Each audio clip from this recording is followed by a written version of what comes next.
Oke, baik, saya Berian balik lagi di Gaming Room, let's play, let's begin. Kamanda, ini apa yang melatar belakangi Ali Esport untuk membangun Ali Academy ini sendiri? Oke. Ada beberapa pertimbangan. Awalnya kita masuk ke Ali Academy ini. Salah satu pertimbangan utamanya adalah statistically speaking, market gamers itu berada di usia 14 sampai 26. So itu basically usia produktif populasi secara general gitu ya. Nah, jadi kalau kita lihat mungkin head to headnya kira-kira similar sama sports pada umumnya. Basket, bola, and other sports lah gitu ya. Jadi mereka punya lifespan kan. Jadi after 26, kalau di e-sports itu mechanical-nya itu udah menurun. Sehingga untuk dia punya opportunity pengembangan karirnya di e-sports itu pretty much lumayan stuck. Jadi yang mau kita coba bangun di Ali Academy ini adalah kita mau menawarkan sustainable growth buat anak-anak gamers ini untuk this gamers market gitu. Karena frankly speaking, most of the esports companies do not really touch that part gitu. Mereka lihat marketnya productive age umur 14 sampai 26, ya try to monetize and commercialize as much as possible aja gitu. But then after 26, they don't really prepare for this people mau ngapain gitu ya. Terus kemudian selama dia menghabiskan waktunya dia menjadi gamers, apalagi menjadi pro players, kayak di tempat saya itu kan kita develop juga yang tadi tim di bawah Ali Squad itu, kita punya jadwal latihan tuh 10 jam sehari. So can you imagine if a gamer, a pro player gitu ya, spending 10 hours a day for like years gitu ya, pasti kalau kita expect dia punya adequate education kan agak susah gitu ya. Jadi apa yang kita bisa kembangin dari orang-orang ini yang memang sudah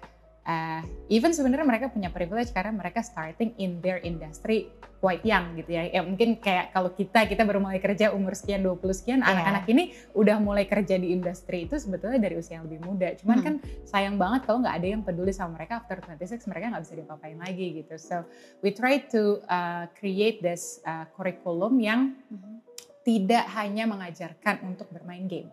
So we try to we try to explain ke mereka what industry are you in gitu. Jadi we try to explain ke mereka industri esports itu seperti apa, that your position sekarang as a gamer itu represent di bagian mananya, apa yang bisa dikembangin dari situ, and this industry actually offering apa, dan if you really like this industry, if you're really into this industry, apa sih yang bisa kalian lakukan ke depannya. And then kita sebisa mungkin, karena tadi awalnya ya kita bikin Ali Esports ini sebagai technology company yang providing multiple spectrums di esportsnya itself. Harapan kita in the future we can create an ecosystem buat mereka so that mereka bisa berkembang with us gitu. So that's the first objective.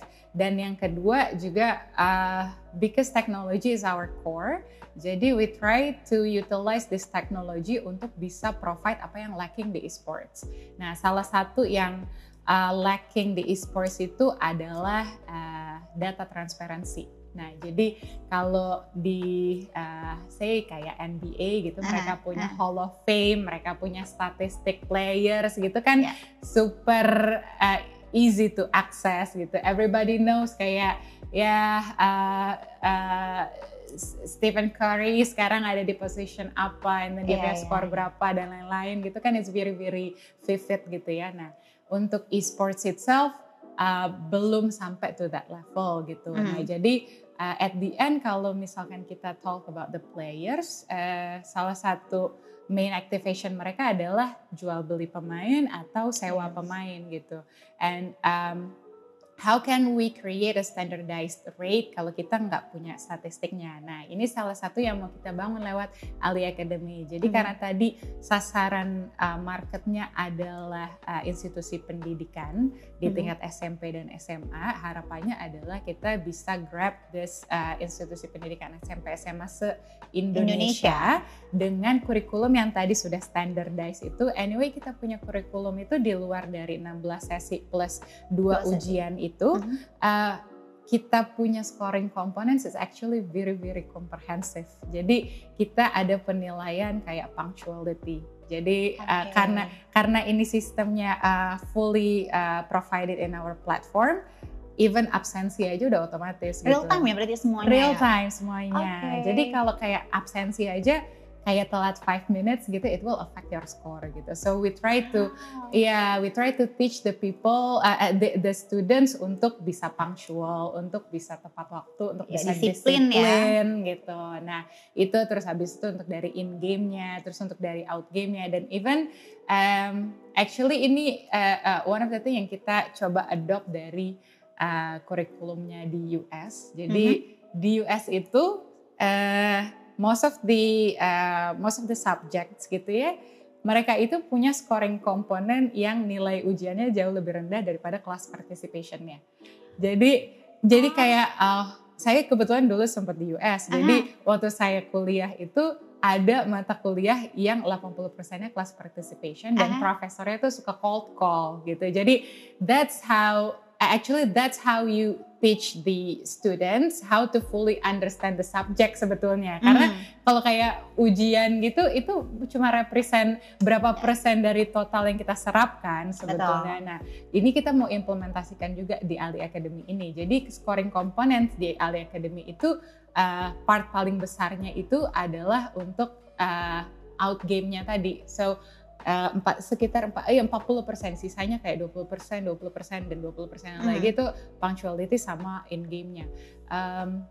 40%-nya itu betul-betul kita bagi teamwork-nya dia seperti apa, problem solving-nya dia seperti apa, creativity-nya seperti apa, leadership-nya dia seperti apa. Because that's why we use MOBA gitu di sini. Karena di situ yang kita bisa ada komponen-komponen yang kalau kita masukkan ke institusi pendidikan masih bisa lebih match gitu. Nah, jadi karena kita punya kurikulum yang standardized itu, harapannya on a massive scale, on a national scale, ini bisa jadi big data for this industry. Karena we have the standard of scoring, we have the demografis, yang demografisnya kan by usia SMP, SMA, dan di Indonesia by region juga ada gitu. Even kita bisa classify by gender juga, plus juga sekolahnya gitu. Jadi with this standardized and this demographic market gitu combine together, kita harapannya bisa bikin statistik yang reliable gitu for this industry. Balik lagi ke database-nya itu sendiri ya. Betul. Nah lalu untuk mencapai itu semua nih, kegiatan apa saja yang udah dilakukan sejauh ini? Untuk Ali Academy? Iya, Ali Academy. Nah, kebetulan Ali Academy ini this semester is actually our launching. Jadi this is going to be our first batch gitu. Jadi makanya yang tadi kita bilang, kita baru established tuh last year. So within that 1 year, kita develop, kita punya core value, and kita expand ke this Ali Academy. Harapannya adalah in this first batch kita bisa masuk ke institusi pendidikan untuk bisa jadi prototype bahwa kita punya kurikulum diterima di institusi pendidikan, and then kita akan start focusing on expansion itu the next batch gitu, the next semester. Nah dari sekian banyak ya tadi plan ini itu segala macam data statistik segala macam semuanya, ada berapa kategori pelatihan? Ada di dalam Ali Academy sendiri. Sure. Kategori pelatihan itu kita punya coaching for coach sama coaching for students. Jadi yang kita masuk ke institusi pendidikan itu kan coaching for students, kita ngajarin playersnya. And then how to make this even more standardized gitu. Kita punya coach juga, kita harus trainingin. Nah, jadi di tempat kita itu harapannya kita mulai membuat that sustainable ecosystem itu adalah kalau kita sudah punya marketnya, ini institusi pendidikan ini, kita buka lapangan pekerjaan untuk coachnya kan. So exactly why we create this training for coach biar supaya dia bisa jadi manpowernya untuk si studentsnya ini gitu. Dan untuk ini semua kita lagi in the process nih untuk pendaftaran ini ke Kemendikbud, so that ini bisa jadi kurikulum yang bisa betul-betul masuk ke institusi pendidikan, karena untuk kita bisa keluarin sertifikasi gitu ya, kita harus ada terdaftar di Kemendikbud menjadi pendidikan non formal gitu. Ini bicara ini menarik ya. Bicara tentang pendidikan, ini kan untuk ekstrakurikuler di sekolah-sekolah gitu. Banyak paradigma orang tua. Pasti kalau ngebahas masalah game, pasti secara nggak langsung bersinggungan dengan orang tua. Nah ini gimana nih, maksudnya ditambah lagi kan maksudnya si e-sport ini sendiri menjadikan ekstrakurikuler. Nah pendekatannya dengan orang tua sendiri seperti apa gitu? Perlu nggak sih dikasih knowledge orang tua ini atau gimana gitu biar anaknya juga memang bisa lebih berkiprah di e-sport? Sure, that is actually the main challenge yang kita lagi hadapin sekarang ya. Mungkin bisa dibilang kita one of the first mover mencoba masuk ini menjadi kurikulum di institusi pendidikan, dan kurikulumnya ini bukan kurikulum yang common gitu ya, bukan kurikulum pendidikan formal atau pendidikan normal yang bisa diterima terutama di kalangan orang tua. So convincing the parents is one of our biggest homework gitu. Nah, di sini kita coba jelasin ke sekolah karena kita mau jadi ekstrakurikuler sekolah, sehingga kita kan approach pertamanya ke sekolah supaya kita jadi programnya dia, kita jadi ekstrakurikulernya dia gitu ya. Dan setiap ke sekolah itu kita selalu sampaikan bahwa the goals of this program Ali Academy ini bukan hanya untuk students, tapi covering 3 pihak yang involved in this institusi pendidikan, yaitu students, the school itself, sama parents gitu. Nah jadi first of all dengan kita punya very comprehensive scoring system dan kurikulum, it will do good for the student karena kita ajarin juga studentnya bahwa game is not invented as a place to escape, but a game is invented as a place to create gitu ya. Game is invented as a place to create, not to escape. Jadi for the students yang mencoba untuk mengembangkan dirinya di e-sports karena mereka suka sama gamenya, bukan berarti mereka bisa escape dari realitinya mereka sebagai students. At the end of the day mereka still students. So play responsibly and still stick to your responsible as a student is one thing yang kalian nggak bisa exclude. Nah, satu yang kalian mesti pahamin adalah, do you know the esports industry itself nggak sih? Yang kalian mungkin cita-citakan sekarang kalian mau kembangin di esports itu, do you actually know who they are? Do you actually know what they actually do gitu? Kayak this pro player itu, do you know that they actually spend 10 hours a day playing a game supaya mereka bisa nambahin skillnya? Do you know berapa sering mereka harus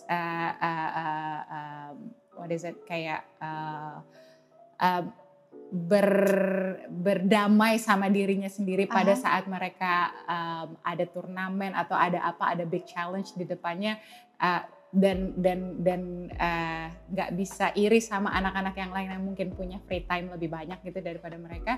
So basically whatever industry that you're trying to tap in, konsekuensinya itu sama. So it's one thing yang kita ajarin di Ali Academy ini yang hopefully bisa convincing the parents gitu. So di luar dari kita ngajarin, kita trying to educate what the esports industry itself, opportunity-nya ada kemana-mana aja, bahwa mungkin di usia orang tua it's not a thing, but now it is a thing gitu ya, because based on data gitu, the fact is this is the industry, one of the industry yang bisa creating a lot of money gitu.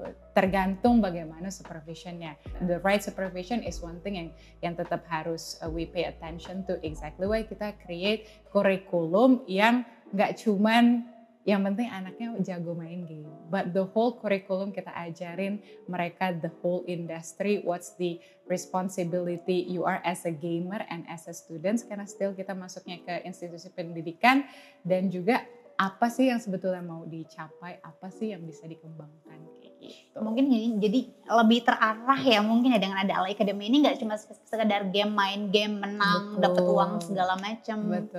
Betul. As a mentality-nya juga kan pasti justru diajarin. Itu yang paling penting sebenarnya. Justru itu yang kita mau ajarin karena sebetulnya so we quote this artikel ya, artikel from ada yang dari medical article, ada yang dari artikel pendidikan. Dia ada data yang bilang that from the neuroscience perspective, game actually can increase your IQ and your decision making skill. So dari situ aja actually kita bisa implementasikan this skill in whatever industry that we are in kan. Jadi betul-betul tergantung bagaimana kita approaching anak-anak ini yang kebetulan nih ya, tanpa kita suruh atau tanpa kita stop pun anak-anak itu is basically they play games gitu. Jadi it's not something yang kita bisa hold gitu. Nah jadi lebih kepada bagaimana kita gunakan game ini untuk mengembangkan kan, instead of something yang destructive kayak gitu. So itu yang kita mau coba kembangin juga, ajarin juga, dan ke anak-anak ini pun juga kayak kita bilang kayak if you're really into biology for example gitu ya, there are consequences kan untuk you can be very good in that particular field gitu. Basically sama dimanapun, mau jadi atlet, mau jadi even kayak artist atau apapun. So it's not about playing the game because it is fun. It's about kita kenalin opportunity-nya, what are available in this industry, dan kita coba arahkan ke sesuatu yang konstruktif. So bukan cuman untuk menghabiskan waktu kalian bermain game gitu. Baik, saya makin seru kan ngobrolnya. Oke, kita lanjut di segmen selanjutnya, Let's Play, Let's Begin.